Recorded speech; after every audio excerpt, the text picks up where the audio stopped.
શું તમારા સાબુદાણા ક્રિસ્પી નથી બનતા? વધારે પડતું તેલ પી જાય છે અથવા તો ફાટી જાય છે? તો હલો ફ્રેન્ડ્સ, આજે હું તમારી સાથે શેર કરીશ એક પરફેક્ટ સાબુદાણા વડાની રેસિપી. અમુક ઇમ્પોર્ટન્ટ ટિપ્સ સાથે આપણે આ સાબુદાણા વડા બનાવીશું. તો પહેલી જ વારમાં તમારા સાબુદાણા વડા પણ બહારથી એકદમ ક્રિસ્પી અને ખાવામાં એકદમ સોફ્ટ અને ફૂલેલા બનશે.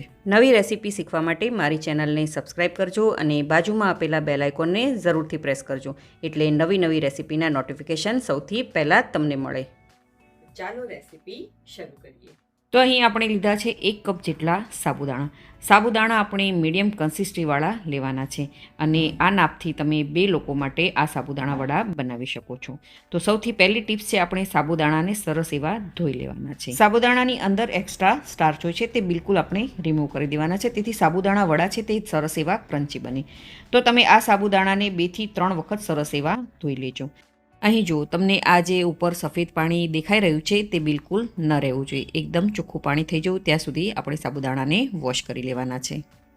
તો તમે જોઈ શકો છો કે મેં સાબુદાણા સરસ એવા ધોઈ લીધા છે. હવે અહીં બીજી ટિપ્સ છે, આપણે અહીં સાબુદાણાની અંદર પાણી એડ કરવાનું છે. પાણી સાબુદાણા ડૂબે એટલું જ આપણે પાણી એડ કરવાનું છે, વધારે પાણી એડ નથી કરવાનું, નહીંતર સાબુદાણા છે તે વધારે પડતા સોગી થઈ જશે. હવે ઢાંકણ ઢાંકી અને ઓછામાં ઓછા 4 થી 5 કલાક સુધી અથવા તો આખી રાત સુધી સાબુદાણાને આપણે પલળવા દઈએ. તો સાબુદાણા મારા પલળી ગયા છે. હવે આપણે તેની સાથે સર્વ કરવાની એક ચટણી બનાવીએ. તો મિક્સર જારની અંદર અહીં આપણે લઈશું 1 કપ જેટલા શેકેલા સિંગદાણા, જેને મેં પહેલાં શેકી લીધા હતા અને ત્યારબાદ તેના ફોતરા કાઢી લીધા હતા અને સરસ મજાના આવી રીતે સિંગદાણા તૈયાર કરી લીધા હતા. તેને આપણે મિક્સર જારમાં એડ કરી દઈએ. ત્યારબાદ મિક્સર જારનું ઢાંકણ બંધ કરી તેને પલ્સ મોડ પર, એટલે કે મિક્સરને ચાલુ બંધ કરીને આપણે તેને કરકરું વાટી લઈએ. તો અહીં જુઓ, મગફળીના દાણા છે તે મેં સરસ એવા ગ્રાઇન્ડ કરી લીધા છે અને તેનું ટેક્સચર તમે જુઓ, આવી રીતના આપણે કરકરું રાખવાનું છે. તો અહીં જુઓ, મગફળીના દાણા છે તે મેં થોડા આવી રીતે રહેવા દીધા છે, કારણ કે આપણે જ્યારે સાબુદાણા વડામાં આ મગફળીને એડ કરીશું તો તેનો ક્રન્ચી ટેસ્ટ છે તે ખૂબ જ સરસ એવો આવશે. તો લગભગ 5 કલાક જેટલો સમય થઈ ગયો છે અને અહીં જુઓ, આપણા સાબુદાણા છે તે સરસ એવા પલળી ગયા છે અને એકદમ છૂટા દાણા થયા છે. તો તમે આવી રીતે સાબુદાણા પલાળશો ને તો તમારા સાબુદાણા પણ છૂટા બનશે. તો હું તમને સાબુદાણાનો એક દાણો પ્રેસ કરીને બતાવું. તો તમે જોઈ શકો છો કે દાણો છે તે સરસ એવો મેચ થઈ જાય છે. દેટ મીન્સ કે આપણા જે સાબુદાણા છે તે સરસ એવા પલળી ગયા છે. હવે તેમાં 2 ઝીણા સુધારેલા લીલા મરચાં એડ કરીશું. તીખું તમે તમારા ટેસ્ટ પ્રમાણે વધારે કે ઓછું કરી શકો છો. 1 ઇંચ જેટલું ઝીણું સુધારેલું આદું. ત્યારબાદ આપણે જે અધકચરા સિંગદાણા વાટેલા હતા તેને પણ એડ કરી દઈએ. હવે 1/4 કપ જેટલી ઝીણું સુધારેલી કોથમીર, સ્વાદ પ્રમાણે મીઠું, 1 નાની ચમચી જેટલું જીરું, 1 નાની ચમચી જેટલો લીંબુનો રસ એડ કરી દઈશું. ત્યારબાદ આ બધી જ વસ્તુને સારી રીતે મિક્સ કરી લઈએ. અને હા, તીખાશ કે ખટાશ તમને કેટલી જોવે છે તે તમે તમારા ટેસ્ટ પ્રમાણે વધારે કે ઓછી કરી શકો છો. અહીં તમે કાળા મરીના પાવડરનો પણ ઉપયોગ કરી શકો છો. ખૂબ જ સરસ એવો ટેસ્ટ આવે છે. બધી જ વસ્તુ સરસ એવી મિક્સ થઈ જાય એટલે આપણે તેમાં બટેકાને એડ કરીશું. તો તમે જોઈ શકો છો કે બધી વસ્તુ સરસ એવી મિક્સ થઈ ગઈ છે. હવે મેં અહીં 2 બાફેલા બટેકા લીધા છે.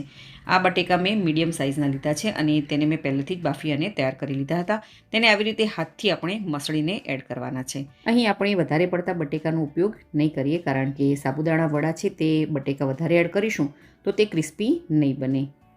તો તમે જોઈ શકો છો કે બટેકા અને સાબુદાણા સરસ એવા મિક્સ થઈ ગયા છે. આ રીતની બાઇન્ડિંગ આપણે જોઈએ. હવે બંને હાથોને આપણે તેલથી ગ્રીસ કરી લઈએ. અહીં હાથને ગ્રીસ કરવામાં તમે ઘીનો ઉપયોગ પણ કરી શકો છો. હવે થોડું એવું આપણે મિશ્રણ લઈશું અને તેનું આપણે ગોળ આવી રીતે બોલ બનાવીશું. અહીં એ વાતનું તમારે ખાસ ધ્યાન રાખવાનું કે વડા ક્યારેય બહુ મોટા નહીં બનાવવાના, નહીંતર અંદરથી તે કાચા રહી જશે અને ક્રિસ્પી પણ નહીં બને. તો આવી રીતે મીડિયમ સાઇઝના આપણે બોલ તૈયાર કરવાના છે અને હળવા હાથેથી તેને પ્રેસ કરી દેવાનું છે. અને સાઇડ્સમાં જો ક્રેક થઈ જાય તો હાથની મદદથી આવી રીતે તેને પ્રેસ કરતું જવાનું છે અને સરસ એવી આપણે ટિક્કીનો શેપ આપી દેવાનો છે. તો અહીં જુઓ, આપણું આ વડું બનીને તૈયાર થઈ ગયું છે. છેને બનાવવું એકદમ સહેલું. તો તમે જોઈ શકો છો કે બધા જ વડા બનીને તૈયાર થઈ ગયા છે. હવે તેને 5 મિનિટ સુધી આવી રીતે તેને રેસ્ટ માટે રાખી દઈએ. ત્યાં સુધી મીડિયમ ગેસની ફ્લેમ પર આપણે તેલ ગરમ કરવા માટે રાખી દઈએ. તો તેલ મેં પહેલેથી જ ગરમ કરવા માટે રાખી દીધું હતું. તો તેલ ગરમ થયું છે કે નહીં તેને ચેક કરી લઈએ. તો થોડો એવો લોટ નાખવાથી સરસ એવું ઉપર આવી જાય છે. દેટ મીન્સ કે આપણું તેલ છે તે સરસ એવું ગરમ થઈ ગયું છે. હવે તેલમાં સમાય એટલે આપણે તેમાં વડા એડ કરવાના છે. ગરમ ગરમ તેલમાં વડા એડ કર્યા બાદ તરત જ તેને પલટાવવાની જરા પણ ઉતાવળ નથી કરવાની. થોડીવાર તેને સેટ થવા દે, ત્યારબાદ જ તેને આપણે પલટાવવાના છે.